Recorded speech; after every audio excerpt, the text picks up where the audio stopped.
You're watching TelecomTV's exclusive coverage of the Wi-Fi Global Congress from London. And I'm joined now by Chris Bruce. Chris Bruce is the co-chair of the Wireless Broadband Alliance and is also Director of Global Services with BT. Chris, thanks for talking to us on TelecomTV. Speaking on behalf of the WBA, how has this event, this Global Congress, every 6 months we hold one, how has this one in London, how's it gone down, and what do you think were the main talking points to come out of it? Well, it's been phenomenally successful in many, many ways in terms of the attendance and the contributions and the quality of the speakers and the contributions. So we're very, very happy with it from that point of view. But really this is about exploring how we can further the mission of the WBA, which is to make Wi-Fi roaming seamless and secure in the same way it is with cellular voice roaming. And that's our mission, and this week we've also been working in working groups to further that aim and show live deployments of what we call the next generation Wi-Fi hotspot. You've also had a focus this week on smart cities. Yes, well the whole vision now is that now we're getting to a stage where we know how to connect smartphones and tablets around the world. Actually, we all know, or the commentators will tell us, that there are 30, 40, 50 billion other things that may be connected to the internet, and we need to think as an industry how we allow those to also to be seamlessly and securely connected to the internet and interoperate with other networks and other services. Because there are a number of different network choices that IoT devices can use, anything from cellular down to the ultra low power WANs. So where does Wi-Fi sit? Well, I think Wi-Fi has a great contribution to make. You know, it operates in unlicensed spectrum. It's got relatively low cost equipment because of the volume of equipment that's sold around the world.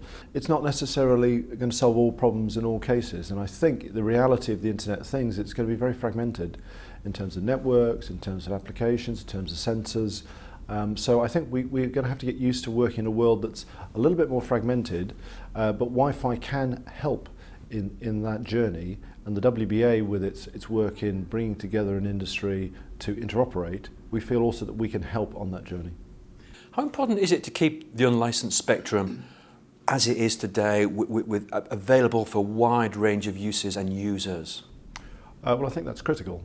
The FCC came out with a statement recently about 3.4 in the US, and one of the statements they made was that how prior to releasing 2.4 and 5.8, I think in the States, there'd been a view that you know, this was sort of junk spectrum and nobody's going to use it and everybody's in there. But actually, I think they termed it as the powerhouse for innovation, and I think 3.4 can be the same.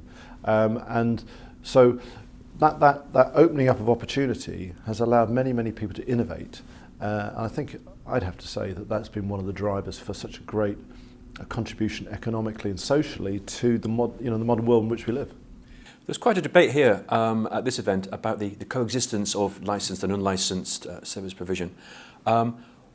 New technologies are coming out. There's a lot of debate. Where does the WBA stand on what does it want to do to help resolve some of these issues?